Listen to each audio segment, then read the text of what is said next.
जाने वाले ओ जाने वाले दे के इतना दर्द मुझे तो जाना ओ छोड़ के जाने वाले। तो देखिए, अभी हम इससे पहले कुछ क्या सुन रहे थे, गाना सुन रहे थे, ठीक है, यही गाना चल रहा था, जाने वाले ओ जाने वाले दे के इतना दर्द मेरे दिल को तड़पाने वाले, ना जा मुझे छोड़ के ओ जाने वाले। तो देखिए, जैसा कि अभी 2025 द एंड होने वाला है, मात्र बचा हुआ 2 दिन है और नए साल की शुरुआत होने वाला है, और हम सब लोग बैठ करके यही सोचते रहते हैं कि चलिए हमारा पुराना साल तो अब जाने वाला है, तो न्यू साल की जो शुरुआत होने वाले उसमें क्या ऐसा कुछ करे जो अपने जीवन में काफी अच्छा हो। तो हमें तो ये लगता है, प्यारे मित्रों, प्यारे दोस्तों, मेरे भाई लोग, कि जिस चीज में अभी तक हमने मेहनत किया है उसमें हमें अब ये सोचना है कि हमारे किए हुए मेहनत में कमी कहां रह गया था जो हमें मंजिल ना मिल पाया। इस चीजों पे सबसे गौर करने वाली बात है कि अर्थात हम अपने पहले कमी को ढूंढें और उस कमी को दूर करें। जैसे ग्रुप डी का एग्जाम पड़ गया, ठीक है, अभी इधर दरोगा का एग्जाम होने वाला है, इससे चलिए बीएसएससी का हम सेट लगा रहे, बीएसएससी का होने वाला है, 22,000 फिर से ग्रुप डी का आ गया है, और भी बहुत सारे वैकेंसियां हैं जो 2026 में जिनका एग्जाम होगा। और हम इस बात के बैठ के अफसोस कर रहे हैं, जाने वाले और जाने वाले, समय हमारा चला गया 25, अब जितना भी वो दर्द दिया, तड़पा के गया, वो सब चीज हम भूलेंगे। अब ये फोकस करना है कि हमारे द्वारा हमारे मेहनत जो हम किए हैं उस मेहनत में कमी कहां रह गई है, जिस जगह पे कमी रह गई है उस कमी को दूर करने का प्रयास करेंगे, तभी जाके हमें सक्सेस मिलेगी, तभी जाके हमारा रिजल्ट होगा। ठीक है, इधर हम फिलहाल देख क्या रहे हैं कि अभी इधर जो तीन चार 2-3 सेट दिए हैं तो बहुत अच्छा चल रहा है।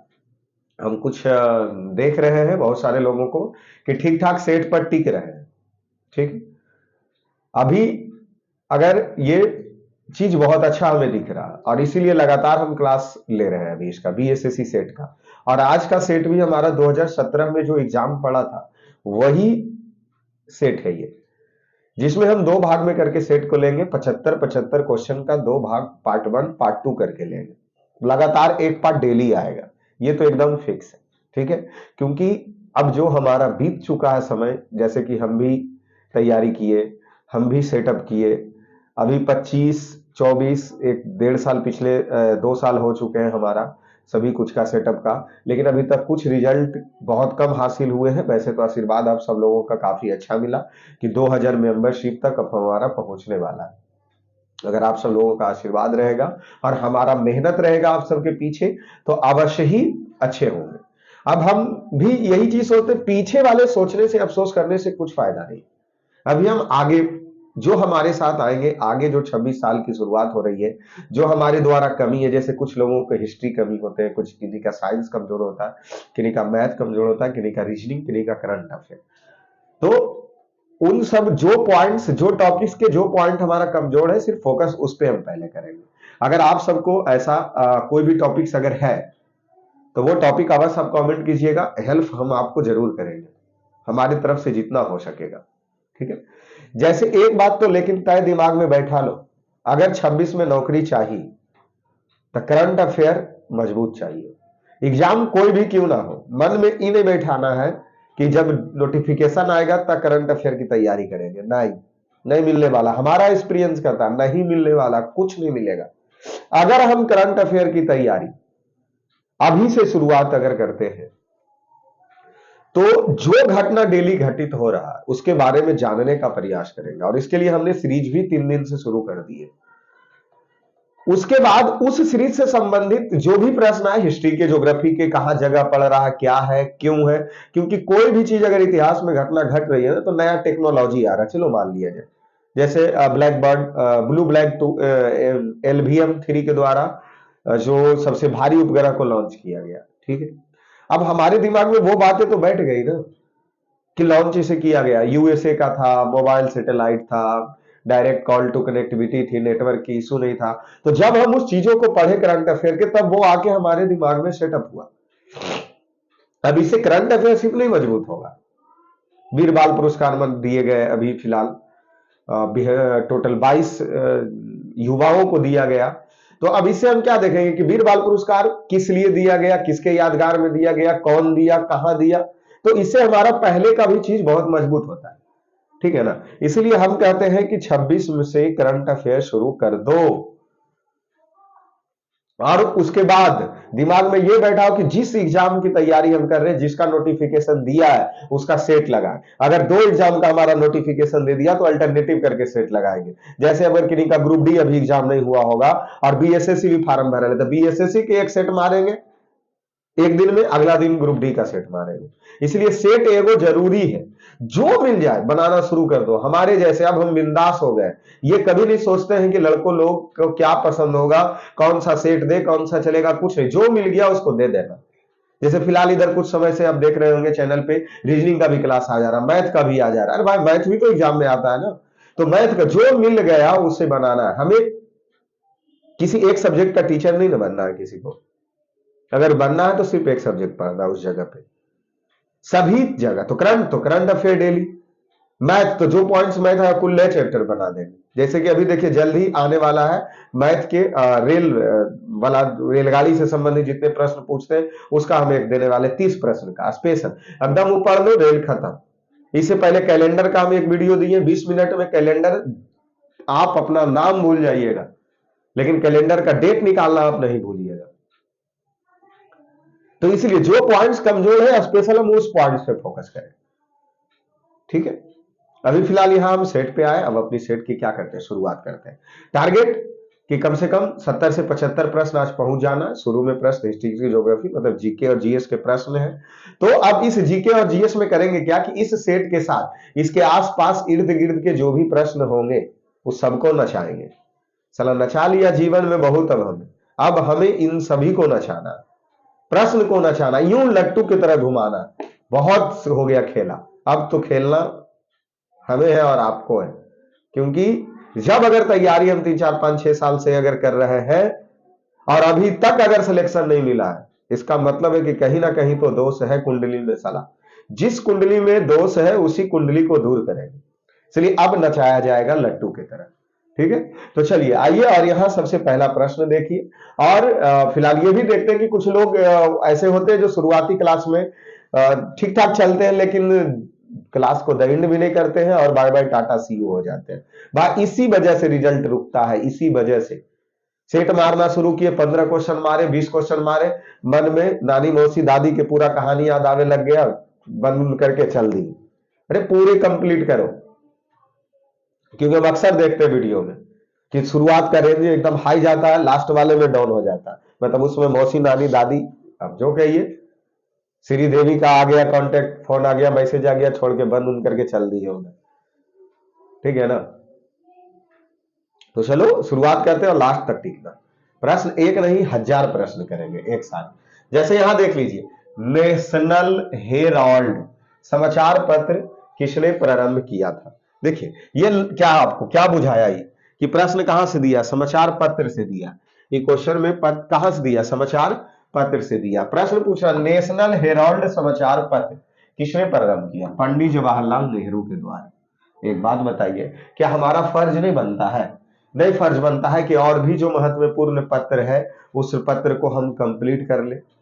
जैसे इंडिपेंडेंट एक पत्र लिखा गया, समाचार पत्र है, कौन कौन, अभी हिंदी पे कोई फोकस नहीं करेगा, इंडिपेंडेंट ये है जो मोतीलाल नेहरू का पत्र है। इंडिपेंडेंट किसका पत्र है, मोतीलाल नेहरू का है। देखिए काल नामक क्रांति, काल काल काल नामक एक क्रांतिकारी, क्रांति हुआ था। काल नामक एक क्रांतिकारी है, जो कौन है, तो प्रांजपे काल नामक क्रांतिकारी कौन है, तो परांजपे। देखिए जितना हमसे पॉसिबल होगा उतना पूरा का कंप्लीट करेंगे। अच्छा लगे रुकना है, नहीं तो बाय बाय टाटा सी यू। आ सकते हैं जा सकते हैं, ठीक है, क्योंकि जब अगर पत्र मिला है तो जितना पत्र आसपास में जो प्रश्न में पूछे जाते हैं वो सभी पत्र को देख के ही जाएंगे। जैसे एनी बेसेंट का है new India Commonwealth, Annie Besant new India Commonwealth, Annie Besant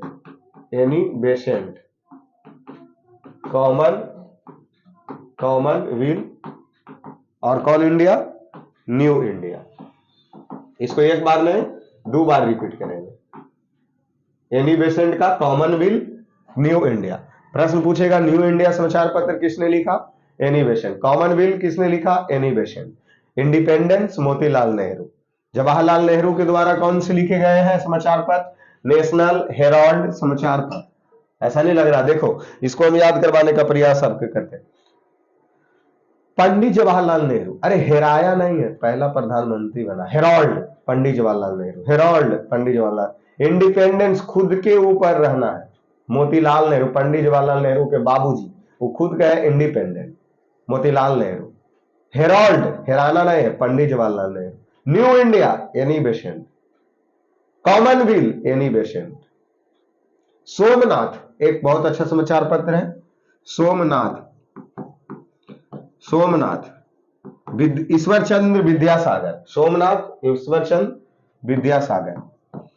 अमृत बाजार शिशिर, कौन है, अमृत बाजार शिशिर कुमार, अमृत बाजार शिशिर कुमार। सोमनाथ ईश्वर चंद्र विद्यासागर। 6 पत्र तो तुमको हम याद करवा के ही भेजेंगे, ये तो एकदम दिमाग में बैठा लो। Independence Motilal Nehru, Herald Pandit Jawaharlal Nehru, New India Annie Besant, Commonwealth Annie Besant, Somnath Ishwarchand Vidyasagar, Amrit Bazar Shishir Kumar. क्या लग रहा, नहीं हुआ, जुड़वा दे छोगो, हुआ या नहीं हुआ, हो गया।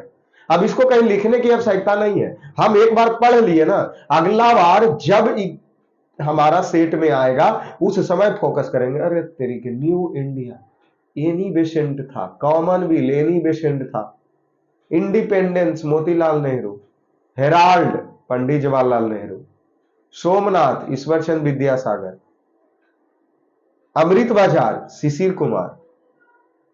यहां लोड करना, लिखे ना, अभी आपके सामने देखे कि हम नीचे भी देखे, इधर भी देखे, कुछ लिखे हुए अपने जो नोट्स बनाए हुए हैं उस पर भी देखे, लेकिन क्या 6 चीज ऐसा लग रहा ना कि अभी के अभी वो हमारा है। अगर समाचार पत्र में उन 6 में से कोई पूछ देगा या कोई सेट में नजर आ जाएगा तो हमसे छूटेगा नहीं।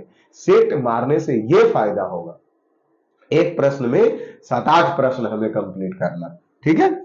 चलो अभी दूसरे नंबर आओ। मेगास्थनी चंद्रगुप्त मौर्य के काल में, मेगास्थनी चंद्रगुप्त मौर्य के काल में क्या था, मेगास्थनीज क्या बन के आया था, राजदूत।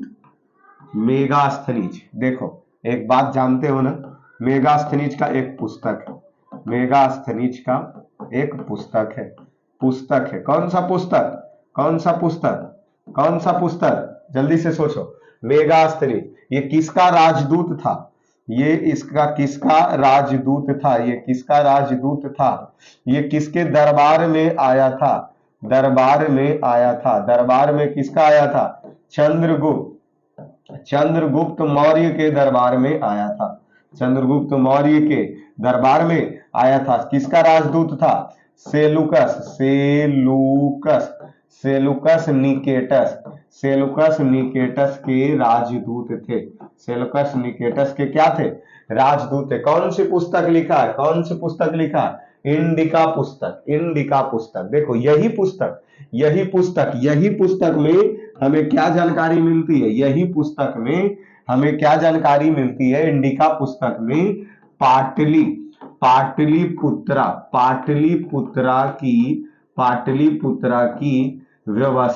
पाटलिपुत्रा की व्यवस्था के बारे में अगर हमें जानकारी मिलती है तो मेगास्थनीज के द्वारा लिखी गई पुस्तक इंडिका पुस्तक में मिलता है, ठीक है।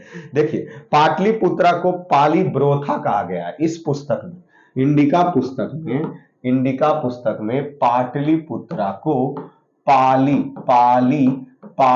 ब्रोथा कहा गया। क्या कहा गया, पाली ब्रोथा कहा गया। कोई दिक्कत? अभी देखिए ये चंद्रगुप्त मौर्य किस वंश के संस्थापक है? मौर्य वंश के संस्थापक है चंद्रगुप्त मौर्य। किसके जगह पे लिया? तो नंद वंश के, नंद वंश के अंतिम शासक, नंद वंश के अंतिम शासक धनानंद, धनानंद को पराजित करके चंद्रगुप्त मौर्य मौर्य वंश के गद्दी पे बैठते हैं। और इन्हीं का गुरु कौन थे? कौन थे? चाणक्य। इन्हीं का गुरु चाणक्य थे, और जिसे ही विष्णु गुप्त के नाम से भी जाना जाता है। किसे? चाणक्य को। ठीक है, कोई दिक्कत यहां तक? कोई दिक्कत नहीं। नेक्स्ट प्रश्न की ओर आगे बढ़ जाए। चलो अब होगा कांड। इस प्रश्न पर देखना इस प्रश्न का पोस्टमार्टम हम कैसे करते हैं। ये प्रश्न का पोस्टमार्टम कैसे करते हैं? गुरु गोविंद सिंह की शिक्षा कहां हुई और उन्हें परसियर कहां सीखी? तो देखिए ये सभी चीज गुरु गोविंद का जो भी हुआ पटना में, और पटना में ही क्या है? पटना ऐसे पटाना लिख दिए जी, पटना साहिब में क्या है? गुरुद्वारा है। पटना साहिब में गुरुद्वारा है। ठीक है, अभी आओ इधर आओ। देखो ये जो गुरु गोविंद सिंह थे वह सिख धर्म, कौन धर्म से थे? सिख धर्म से थे। और सिख धर्म के संस्थापक कौन थे? गुरु नानक थे। और इसके सिख धर्म के 10वें गुरु, सिख धर्म के 10वें गुरु कौन थे? गुरु गोविंद सिंह थे। देखिए गुरु गोविंद सिंह 10वें गुरु हो गए ना? 10वें गुरु हो गए ना? गुरु गोविंद सिंह कौन से गुरु हो गए? 10वें गुरु। अभी देखिए गुरु गोविंद सिंह का जन्म 5 जनवरी 1666, इनका जन्म 5 जनवरी 1666 ईस्वी में हुआ। कितना में हुआ था? 5 जनवरी 1666 ईस्वी में हुआ। ये सिख धर्म के अंतिम गुरु थे। देखिए इन पे एक प्रश्न है छुपा हुआ, इनके गुरु गोविंद सिंह, यहां हम पेन चेंज कर लेते हैं। गुरु गोविंद सिंह के 4 पुत्र थे। गुरु गोविंद सिंह के 4 पुत्र थे। देखिए इसको हम करंट से जोड़ने का प्रयास कर रहे हैं, क्योंकि इन्हीं के पुत्र पर वीर बाल दिवस मनाया गया है। वीर बाल दिवस मनाया गया है। देखिए हुआ क्या था? इनका 4 पुत्र था, जिनमें आयु पहले लिख देते हैं 18 वर्ष, 17 वर्ष, 18 वर्ष, 14 वर्ष, 9 वर्ष, 7 वर्ष। देखिए पहला बेटा अजीत सिंह था। ठीक है, दूसरा बेटा जूझारू सिंह थे। किसके? गुरु गोविंद सिंह के।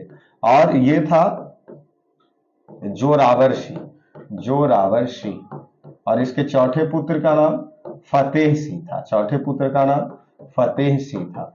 इन चारों की उम्र आप देख रहे हैं कि 18, 14, 9, 7। मात्र कम उम्र की आयु में ही इन्हें क्या कर दिया गया था? इनको सभी की हत्याएं की गई थी। जैसे हत्या कैसे हुआ था? जूझारू सिंह का 1705 ईस्वी में युद्ध में मारा गया।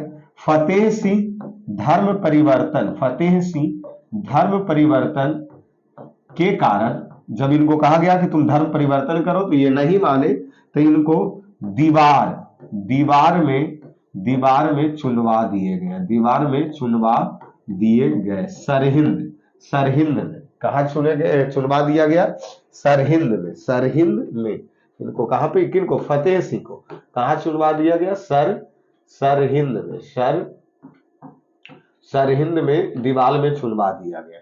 इन्हीं सबके यादों पर वीर बाल पुरस्कार दिए गए। 22 गो टोटल युवाओं को वीर बाल पुरस्कार दिया गया, और जिसमें बिहार से एक सुनील कुमार थे, जो कि नदी में डूब रहे बच्चों को जान बचाने के लिए उनकी मृत्यु हो गई। तो इस साल सुनील कुमार जो बिहार से हैं, उनको वीर बाल पुरस्कार मरणोपरांत दिया गया। ठीक है, और एक क्रिकेट से है, उनको दिया गया है सूर्यवंशी क्रिकेट से है, और प्रतिज्ञा करके एक है, उनको भी दिया गया। लक्ष्मी प्रतिज्ञा शतरंज के खिलाड़ी, और सूर्य कुमार तो आप जानते ही है, सूर्य कुमार ने सूर्यवंशी, सूर्यवंशी को दिया गया है क्या, बालवीर पुरस्कार। और ये मनाया कब गया, 26 दिसंबर, 26 दिसंबर, वीर बाल 26 दिसंबर को मनाया गया। कब से मनाया जाता है, कब से मनाया जाता है, 2022 ईस्वी से, 2022 ईस्वी से वीर बाल की शुरुआत की गई थी, और 2025 ईस्वी में 20 गो होनहार बच्चों को यह पुरस्कार दिया गया। अब बताओ कि इसको हम आए पढ़े, इसको करंट अफेयर से भी जोड़ करके हम देख लिए। कब, जब हम करंट अफेयर पढ़े हैं तब ना, जब हम करंट अफेयर पढ़े हैं तब ना, इसको करंट अफेयर से जोड़ते हुए आगे की ओर निकल गए। कोई दिक्कत, कोई दिक्कत, कोई दिक्कत। देखिए एक और छूट गया, चमकौर का युद्ध हुआ था, चमकौर के युद्ध में मारे गए थे 1705 में। कौन युद्ध, चमकौर, चमकौर का युद्ध हुआ था। इस युद्ध में ये मारे गए। तो मतलब इनका चारों पुत्र है ना, इनका चारों पुत्र, चारों पुत्र, चारों पुत्र, समझ लीजिए कि इतने उम्र में क्या जाते हैं, किसी ना किसी कारण वजह से चारों पुत्र की हत्याएं हुई है, और इसीलिए वीर बाल पुरस्कार मनाया जाता है 2022 से। चलिए आगे की ओर बढ़ जा, आगे की ओर बढ़ जा। चलो 3 नंबर के बाद आते हैं 4 नंबर। अमजद अली खां किस यंत्र के बजाने के लिए जाने जाते हैं। देखो एगो हम अभी एगो ऐसा हम शब्द बोलेंगे कि इसके बाद तुम सब के सभी का दिमाग में बैठ जाएगा, ठीक है, सभी का दिमाग में।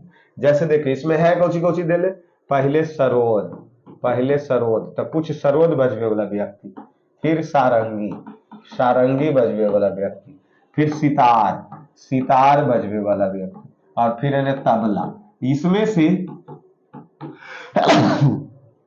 जो जो व्यक्ति बजाते हैं उसका सभी का पहले हम नाम लिखेंगे, उसके बाद हम आप याद करने के लिए इसका एक तरीका देंगे। और ये सब एग्जाम में प्रश्न छटपटाते रहता है, क्योंकि स्पीडी बुक अगर आप सब लोग पढ़े होंगे तो ऐसा देखे होंगे कि ये सब सभी प्रश्न आसपास में नजर आते रहता है। जैसे सरोद अली अकबर खां, अली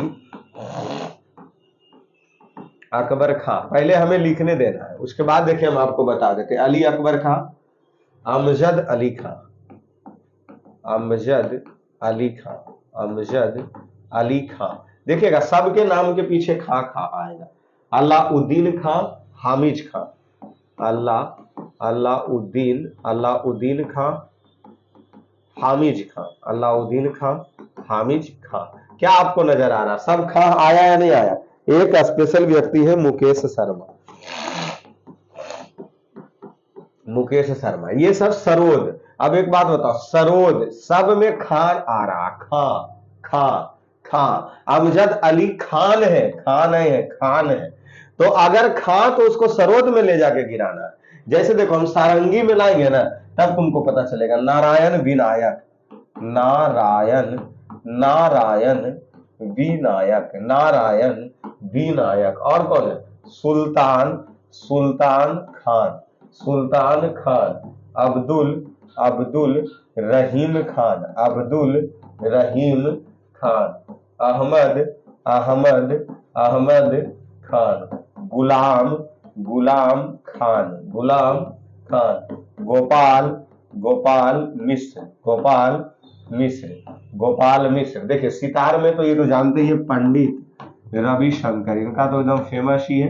पंडित रविशंकर क्या बजाते थे, तो सितार बजाते थे। और आइए निखिल बनर्जी, निखिल, निखिल बगले के वो लड़का पढ़े आता है निखिलवा, वो सितार बजाता है। और पंडित जी भी तो सितार बजेबे करते हैं। विलायत खान, विलायत, विलायत में आंख बनता है जी, फेमस है कि नहीं, विलायत खान में आंख बनता है। बंदे, बंदे मातरम तो बंदे हसन, बंदे हसन, बंदे हसन। उसके बाद शाहिद, शाहिद, परवेज, परवेज भी हम सबके आसपास में, परवेज भी हम सबके आसपास में। तबला बजाएगा कौन, अल्लाह रका खां, अल्लाह, अल्लाह रका खां, अल्लाह रका खां क्या बजाता है, तबला, अल्लाह रका खां तबला। जाकिर हुसैन चतुरलाल, जाकिर, जाकिर हुसैन, जाकिर हुसैन और चतुर, चतुर, चतुर खान, जाकिर हुसैन और कौन खान, चतुर खान। और किशन, किशन महाराज, किशन, किशन, किशन महाराज, किशन महाराज। ये देखो, देखो इसको हम कैसे ध्यान में रखेंगे। देखो कैसे रखेंगे कि कौन क्या बजाएगा, ये छपेगा, हर प्रश्न में छपता है, हर बार छपेगा। आज अगर हम आप समय दे देते हैं तो कल के लिए हमारा फायदा हो जाएगा, सेट के लिए, ठीक है ना। क्योंकि यहाँ सेट मारने के उद्देश्य नहीं, सॉल्यूशन के उद्देश्य से आते हैं। एकदम आएंगे इत्मीनान से 1.5 घंटा तक लगातार, आधा ही मतलब 50% ही 75 प्रश्न बनाते रहेंगे। 75 प्रश्न क्या करते रहेंगे, बनाते रहेंगे। जैसे देखिए इसमें जितना में खां लगा सब बजाएगा कौची, सरोद। ये तो कॉमन चीज इधर बुझा गया एकदम, इसमें लगी तो कोई टेंशन मत लेना।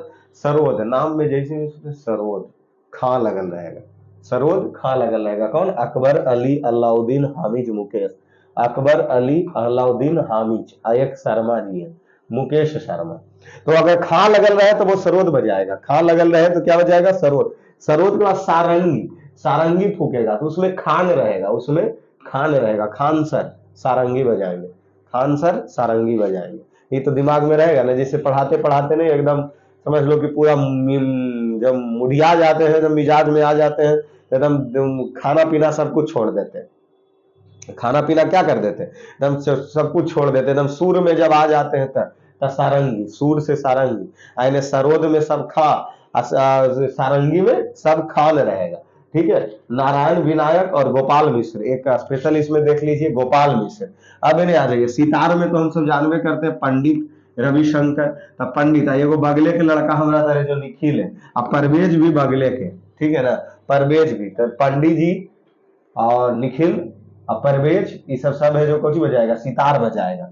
और विलायत, विलायत में आंख बनता कि नहीं बनता, विलायत में आंख बनता कि नहीं बनता। और बंदे मातरम तो है ना, तो बंदे हसन। देखिए सितार वाला सब याद हो गया, याद हो गया ना, मोच पर ताव दे के कहो कि याद हो गया।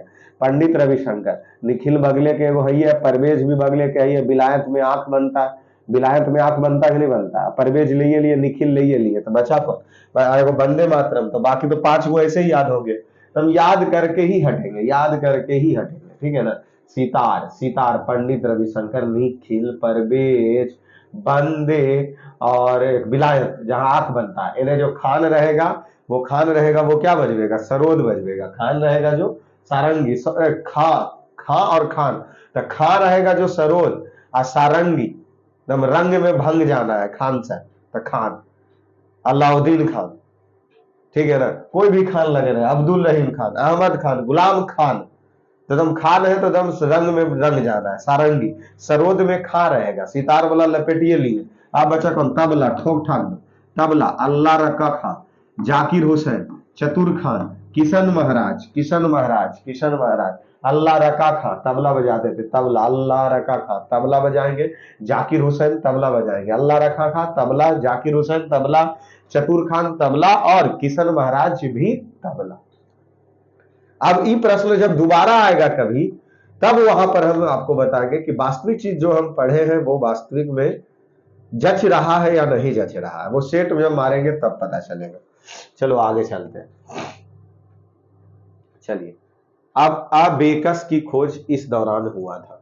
देखिए अबेकस, अबेकस की खोज इस दौरान हुआ था। देखिए इस सभ्य सभ्यता दे लिया, टोटल सभ्यता, प्राचीन सभ्यता 6 गो है, प्राचीन सभ्यता 6 गो है।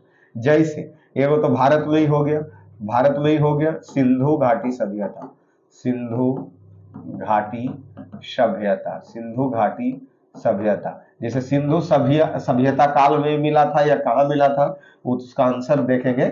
सिंधु घाटी सभ्यता किस नदी के किनारे है, सिंधु नदी के किनारे, ठीक है। ये रोमन सभ्यता भी है, ईरान सभ्यता भी है, ग्रीक सभ्यता भी है, ठीक है ना। तो ये जो शब्द हमें मिला था वो मिला था ग्रीक सभ्यता में। अबेकस की खोज इस दौरान हुई थी, ग्रीक ग्रीक सभ्यता काल में अबेकस की खोज हुई थी, ठीक है। जैसे जैसे इसमें अगर विश्व के सबसे प्राचीन सभ्यता जो मिस्र की सभ्यता, विश्व के सबसे प्राचीन की सभ्यता मिस्र की सभ्यता जो नील नदी के किनारे है, नील नदी के किनारे है, ठीक है। तो ये सबसे प्राचीन सभ्यता हो गया। तो अबेकस शब्द किस सभ्यता काल में है, तो वह ग्रीक में काल में है। किसमें है, ग्रीक काल में है। चलो आगे बढ़ो, आगे बढ़ो। 18वीं शताब्दी में किस देश ने जर्मनी पर शासन किया। एक बात सोचो, ये क्लास 10वें का पॉइंट है कि जर्मनी, इटली और जर्मनी किसके समकालीन में था। तो ऑस्ट्रिया के, किसके? ऑस्ट्रिया के। और ये अगर जर्मनी और इटली 1871 ईस्वी में 1871 ईस्वी में आजाद जो हुआ, पहले ये बताओ क्लास कौन सा पढ़े? क्लास 10वां में ही पढ़ना, 10वां में ही बात हमें पढ़ना, ठीक है ना। अगर जो व्यक्ति 10वां में ईमानदारी से पढ़ा होगा, लड़की तड़की और इन्हें उन्हें टंडेली के चक्कर में नहीं रहा होगा, उसको ये बात याद होगा कि इटली एवं जर्मनी का एकीकरण कब हुआ? 1871 ईस्वी में हुआ। और इटली एवं जर्मनी पर किसका अधिकार था? तो ऑस्ट्रिया का अधिकार था। इसी में ऑस्ट्रिया चाहता था कि हमारे नेतृत्व में इटली एवं जर्मनी का एकीकरण हो, वो भी धार्मिक दृष्टिकोण से हो। ये बात 10वां वाला याद है? लफुआ ही किया होगा और कहां से याद रहेगा? नहीं, कोई सवाल ही नहीं पैदा। चलो अब पढ़ लो, अब पढ़ लो। ये देखो, बिस्मार्क के नेतृत्व में हुआ था, बिस्मार्क के नेतृत्व में, बिस्मार्क के नेतृत्व में इटली एवं जर्मनी का क्या होता? एकीकरण। तो किसका? जर्मनी का एकीकरण बिस्मार्क के नेतृत्व में हुआ। और इस पर किसका शासन था? ऑस्ट्रिया का शासन था, ठीक है। और ये हुआ था कौन सा? तो फ्रांस को एक सेडान का युद्ध होता है, फ्रांस में सेडान के युद्ध के बाद बिस्मार्क के नेतृत्व में ही जर्मनी का एकीकरण संभव होता है। तो इस पर ऑस्ट्रिया का हस्तक्षेप था। किसका था? ऑस्ट्रिया का। चलो आ जाओ, भारत के दोनों लोकसभा और राज्यसभा में कोरम के लिए सदस्यों का कौन सा आवश्यक है? कोरम मतलब बैठक, कम से कम अगर राज्यसभा या लोकसभा का बैठक अगर होना है, उसके लिए टोटल सदस्य का 1/10 मेंबर वहां मौजूद होना चाहिए। कितना मेंबर? 1/10 सदस्य मौजूद होना चाहिए। चलो, साप्ताहिक सारली इब्दो कहां से प्रकाशित हुआ था? साप्ताहिक सारली इब्दो कहां से प्रकाशित हुआ था? देखिए, यह एक समाचार पत्र है। साप्ताहिक सारली इब्दो कहां से प्रकाशित हुआ था? तो यह एक समाचार पत्र है, और जिस पत्र में ही एक कुछ का चर्च किया गया था, पेरिस, फ्रांस की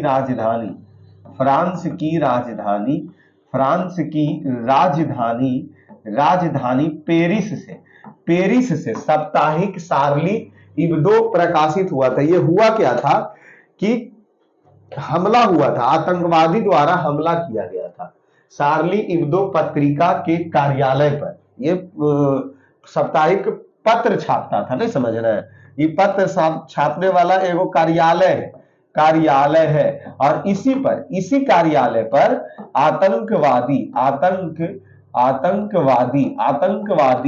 हमला हुआ था। इसी पर आतंकवादी क्या हुआ था? हमला हुआ था, ठीक है ना। आतंकवादी क्या हुआ था? हमला हुआ था इस पे ही, ठीक है। चलिए आइए, H1N1 इसके द्वारा होता है, मतलब विषाणु है, जीवाणु है, कवक है, या कोई नहीं है। तो H1N1 किसके द्वारा होता है? किसके द्वारा? स्वाइन फ्लू नहीं दिया, H1N1। हाँ, तो विषाणु स्वाइन फ्लू, H1 जो N1 है वह स्वाइन फ्लू को इन्फ्लुएंजा में बदलता है। स्वाइन फ्लू के द्वारा यह फैलता है, जो कि विषाणु जनित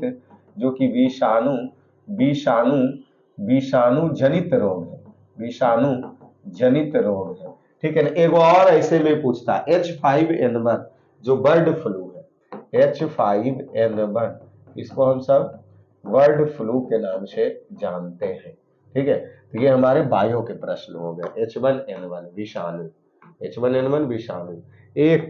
एक जाना माना साहित्यिक समारोह कहाँ हुआ? मतलब एक जाना माना साहित्यिक समारोह कहाँ होता है? जयपुर में। कहाँ होता है? जयपुर में। जाना माना साहित्यिक समारोह कहाँ होता है जी? तो जयपुर में प्रति वर्ष होता था, ठीक है। विराटनगर, जयपुर के विराटनगर में। और इसी को, जयपुर को ही कौन सा है? गुलाबी शहर जयपुर को ही जाना जाता है। और यह है कहाँ? जयपुर, राजस्थान में ही, राजस्थान में जयपुर, ठीक है। तो गुलाबी शहर विराटनगर में होता है क्या, ठीक है। और ये विराटनगर मत्स्य महाजनपद की क्या थी, राजधानी भी थी। विराटनगर, विराटनगर किसकी राजधानी, मत्स्य, मत्स्य जनपद, जनपद, जनपद की राजधानी थी। विराट कोहली से नहीं याद किए थे, मत्स्य जनपद की राजधानी। चलो 11 में आओ, बुध, बुध ने, बुध से संबंधित अवसरों से जुड़े प्रतीक, स्तूप किसके लिए, स्तूप किसके लिए प्रसिद्ध था, तो उनकी मृत्यु, जब मृत्यु हुआ तो अंग को, अंग के अवशेष को, अंग के अवशेष को जिस जिस जगह पर, जिस जिस जगह पर ले जाकर के वहां सभी जगह क्या बनाया गया, स्तूप बनाया गया, स्तूप बनाया गया। तो इसीलिए स्तूप का संबंध मृत्यु से है। स्तूप का संबंध किससे, मृत्यु से है। स्तूप का संबंध मृत्यु से, अवशेष के लिए। सांची का स्तूप है जो सबसे बड़ा, सांची का स्तूप सबसे बड़ा, अशोक के द्वारा बनाया गया। सांची का स्तूप, सांची का स्तूप सबसे बड़ा स्तूप है, सबसे, सबसे बड़ा स्तूप है, सबसे बड़ा स्तूप है। इसी में बुध से ही संबंधित होता। जब गिरह त्यागे थे, गिरह त्यागे थे तो क्या बोला गया था, धर्म, धर्म चक्र परिवर्तन, धर्म चक्र परिवर्तन नहीं, महाभिनिष्कर्मण, महाभिनिष, महाभिनिष्कर्मण, महाभिनिष्कर्मण। जब ज्ञान की प्राप्ति हुई, जब ज्ञान की प्राप्ति हुई तब उसे कहा गया धर्म चक्र, धर्म चक्र, धर्म चक्र परिवर्तन। ठीक है। सबसे, सबसे पहला उपदेश, पहला, फटाक से बताओ, पहला उपदेश, छुप नहीं रहा, ऐसे हम लिखते हैं तो कभी कभी छुप जाता है। पहला उपदेश, पहला उपदेश सारनाथ ने दिए थे। सबसे ज्यादा उपदेश, ज्यादा उपदेश, ज्यादा उपदेश श्रावस्ती, श्रावस्ती, श्रावस्ती में दिए थे, श्रावस्ती में दिए थे।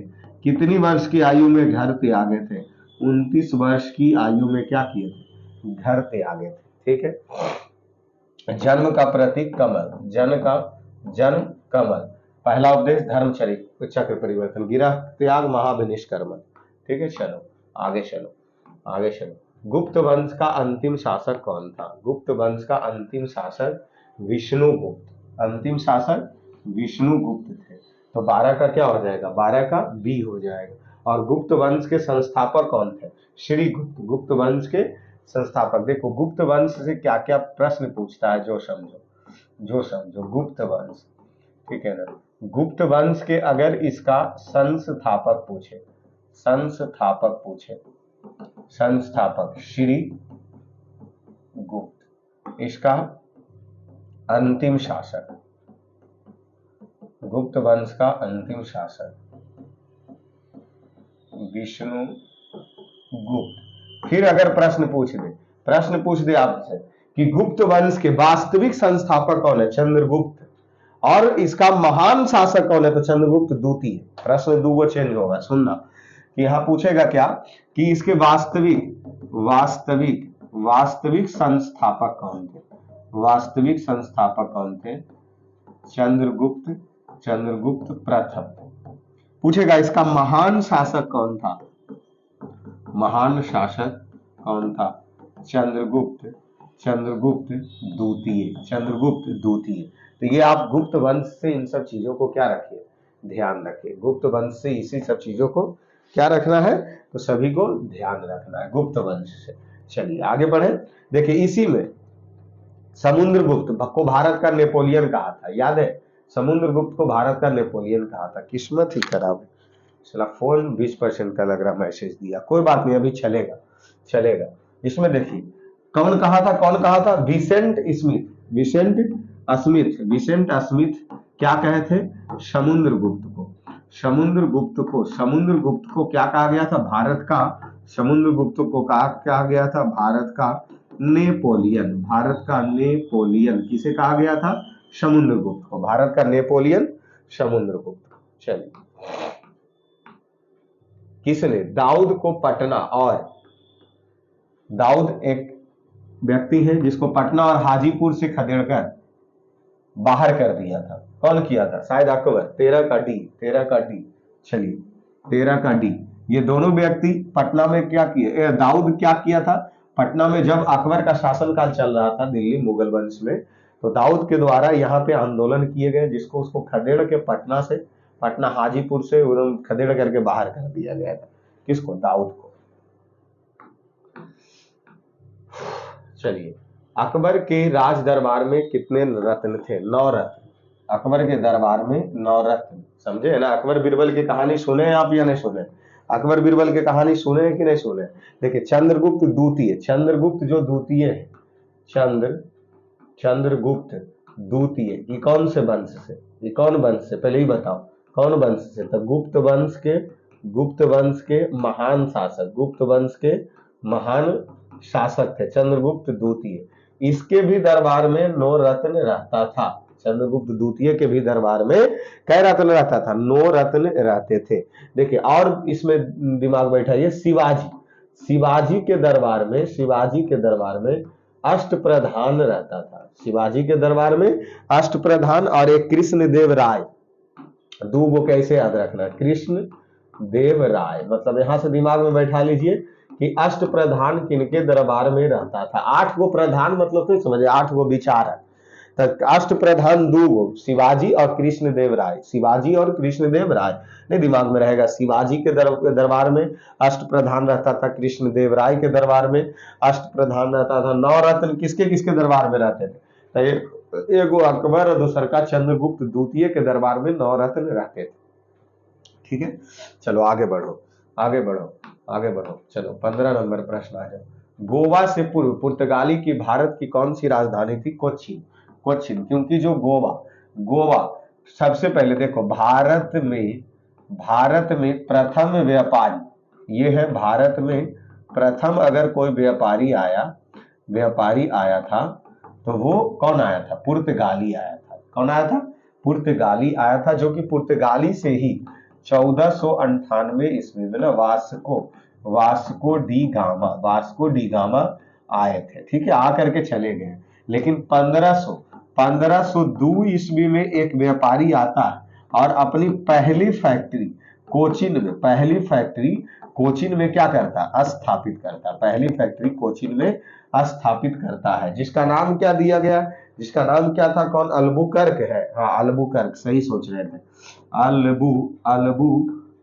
अल्बुकर्क के द्वारा सबसे पहला फैक्ट्री इसके कोचीन में लगाया गया था। ठीक है, तो 15 का हमारा आंसर क्या हो गया, ए हो गया। चलो उसके बाद चलते हैं 16 नंबर प्रश्न। क्या पूछा जाएगा, बैगनी प्रकाश में गामा का प्रसार कितना होता है। जैसे देखिए, कम से कम 2-3 रंग के तो आपको प्रसार हमेशा याद होना चाहिए। इसका तो 380 से 450 होते हैं, 380 से 450 होता है। किसका, बैगनी रंग का। ऐसे करके आप लिख लो, बैगनी रंग का प्रसार 380 से 450 होता है। उसके बाद नारंगी लिख लो, नारंगी के बाद लाल लिख लो। दोस्तों, ये 2 गो के दिमाग में रखोगे तो कोई दिक्कत नहीं होगा। जो कि नारंगी का 520 से 625 नहीं दिया है, 520 से 625, और इसका लाल का सबसे ज्यादा तरंगधरी होता है 625 से 740, 625 से 740। ये सब सभी का क्या, तरंग धैर्य है, जो कि एनएम में देता है, नैनोमीटर, नैनोमीटर। तो इसमें बैगनी का पूछा है तो 380 से 450, बैजानी पिनाला, तो ये बैगनी का 380 और लाल का सबसे लास्ट वाले के 625 से 740, ये इसके तरंग धैर्य होते हैं। चलिए, एक रोगी के शरीर के अंदर देखने के लिए क्या उपयोग किया जाता है। अवतल दर्पण नहीं देखेंगे, उत्तल से भी नहीं देखेंगे, प्रिज्म से भी नहीं देखेंगे, प्रकाशीय तंतु जो कि पूर्ण आंतरिक या पूर्ण आंतरिक परावर्तन के आधार पर कार्य करता है, पूर्ण आंतरिक परावर्तन के आधार पर कार्य करता है। प्रिज्म से किसकी घटना, वर्ण विक्षेपण, प्रिज्म से वर्ण विक्षेपण की घटना घटती है, वर्ण विक्षेपण की घटना घटती है। उत्तल लेंस से कौन से दूर, तो दूरदृष्टि दोष को दूर करने के लिए उत्तल लेंस। अवतल लेंस से किसका, निकट दृष्टि दोष को निकट दृष्टि दोष को दूर करने के लिए अवतल लेंस। तो शरीर के अंदर अगर देखना है तो प्रकाशीय तंतु का प्रयोग किया जाता है, जो कि पूर्ण आंतरिक परावर्तन के आधार पर कार्य करते हैं। चलो 17 के बाद आ जाओ 18 नंबर। उत्तरी गोलार्ध में सबसे बड़ा द्वीप, जैसे ये देखो, ये हम बांट दिए दो भाग में पृथ्वी को, ये भी बांट दिए। यहाँ दिन की बात करेंगे, यहाँ रात की बात करेंगे। किसकी बात? रात। ये ऊपर वाला भाग हो गया उत्तरी गोलार्ध, ये हो गया उत्तरी गोलार्ध, और ये हो गया दक्षिणी गोलार्ध। यहाँ भी ये उत्तरी गोलार्ध और यहाँ भी ये दक्षिणी गोलार्ध। इसको दिमाग में कैसे बैठाना है कि उत्तरी गोलार्ध में सबसे लंबा रात ही न है, तो उत्तरी गोलार्ध में सबसे लंबा रात 22 दिसंबर को करता है। 22 दिसंबर। तो एक बात सोचो कि जब उत्तरी गोलार्ध में लंबा ही रात कर रहा है 22 दिसंबर को, तो जाहिर सी बात दक्षिणी में सबसे बड़ा दिन करेगा 22 दिसंबर को। और उत्तरी गोलार्ध में जो 21 जून को सबसे बड़ा दिन करेगा, 21 जून को ये क्या करेगा? बड़ा दिन करेगा। इधर भी ये बड़ा करेगा और इधर ये छोटा करेगा, नहीं। रात 22 दिसंबर को, जैसे देख लीजिए, उत्तरी गोलार्ध में सबसे बड़ा दिन 21 जून को, उत्तरी गोलार्ध में सबसे बड़ा रात तो 22 दिसंबर को, ये बड़ा ही है। दक्षिणी गोलार्ध में सबसे बड़ा दिन तो 22 दिसंबर को, ये बड़ा ही हुआ। सब बड़े हैं। और इधर 21 जून ये बड़ा क्या करेगा? 21 जून को बड़ा यहाँ रात करेगा। मतलब ये दिमाग में अल्टरनेटिव बैठा कि अगर दिन उत्तरी गोलार्ध में बड़ा किया तो इन्हें आके एक दक्षिणी गोलार्ध में 21 जून को क्या करेगा? 21 जून को दक्षिणी गोलार्ध में क्या करेगा? रात बड़ा करेगा। मतलब एगो याद कर लो ना कि 21 जून जने हम सब रहते हैं उत्तरी गोलार्ध में, 21 जून के दिन बड़ा, और 22 दिसंबर के रात बड़ा। ये हो गया, ये रात के लिए लिख दिए और ये दिन के लिए लिख दिए। और जस्ट इसको, ये उत्तरी गोलार्ध की बात कहें तो दक्षिणी गोलार्ध में पलट दो। जैसे देखो, इसको याद करने की आवश्यकता नहीं है।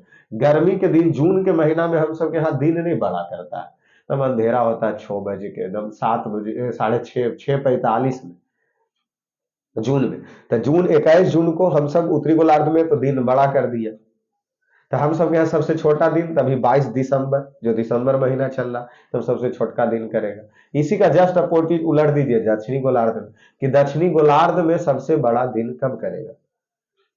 तो 22 दिसंबर को करेगा, क्योंकि हमरे यहाँ छोटा कर रहा था, उसके यहाँ बड़ा करेगा। हमरे यहाँ अगर बड़ा दिन कर रहा था तो उसके यहाँ 21 को छोटी रात करेगी, 21 जून को दक्षिणी गोलार्ध में। ठीक है, चलो 18 के बाद 19 में आओ। दो बिंदुओं के आवेश के मध्य बल उसके मध्य दूरी के व्युत्क्रमानुपाती होता है, वर्ग के व्युत्क्रमानुपाती होता है, और उसके जो आवेश के गुणनफल के समानुपाती होते हैं। यहीं से तो ये एफ से एक सूत्र निकलता है, बराबर के इंटू Q1 इंटू Q2 बटा आर स्क्वायर, जिसे हम सब कूलम्ब का नियम कहते हैं, कूलम्ब का नियम कहते हैं, जिसे हम सब किसका नियम कहते हैं? कूलम्ब का नियम कहते हैं। तो ये दूरी के वर्ग के व्युत्क्रमानुपाती होता है, एफ व्युत्क्रमानुपाती 1 बटा आर स्क्वायर। डी नंबर 19 का डी। चलो आ जाओ। चंपारण सत्याग्रह का आरंभ कब हुआ? ये सबसे आसान प्रश्न, 1917 ईस्वी में। और ये जो चंपारण है वो स्थित कहाँ है? चंपारण स्थित कहाँ है? तो आप सब लोग बहुत अच्छे से जानते होंगे, किस राज्य में? बिहार राज्य में। चंपारण जो सत्याग्रह हुआ वो कब हुआ? तो 1917 ईस्वी में। और ये किसके द्वारा किया गया? महात्मा गांधी के द्वारा। यह भारत का प्रथम आंदोलन था। जबकि महात्मा गांधी का अगर प्रथम पूछ दे तो वह दक्षिण अफ्रीका में ही ये इनका पहला आंदोलन था। लेकिन ये चंपारण बिहार से, जब भारत का प्रथम आंदोलन, तो चंपारण आने के लिए न्योता कौन दिया था? न्योता आमंत्रित किसके द्वारा किया गया था? शुक्ला, राजकुमार शुक्ला के द्वारा उन्हें बिहार में आने का निमंत्रित दिया गया था। किस लिए? तो तीन कठिया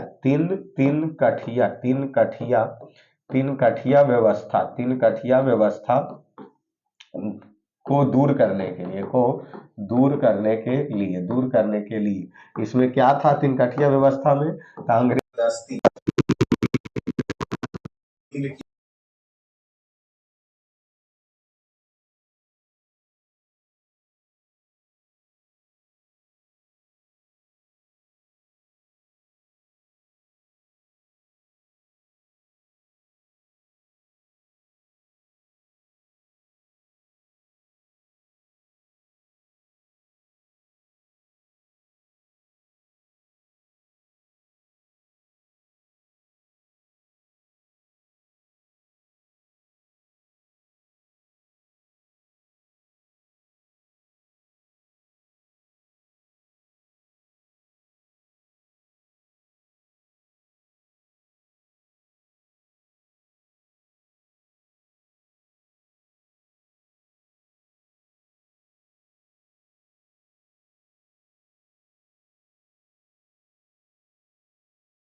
चलिए, तो देखिए यही इशू होता है ना, यही इशू होता है। उधर फोन का भी बैटरी कम, इधर माइक भी डिस्चार्ज।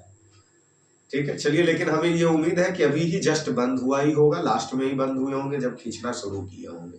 ठीक है, कोई बात नहीं, फिर अभी हम मैथ के बाद मिलेंगे, अगले क्लास में मिलते हैं। अब ये टेक्निकल इशू तो होता ही रहता है और झेलते ही रहना पड़ता है हमको ये सब चीज़ों को।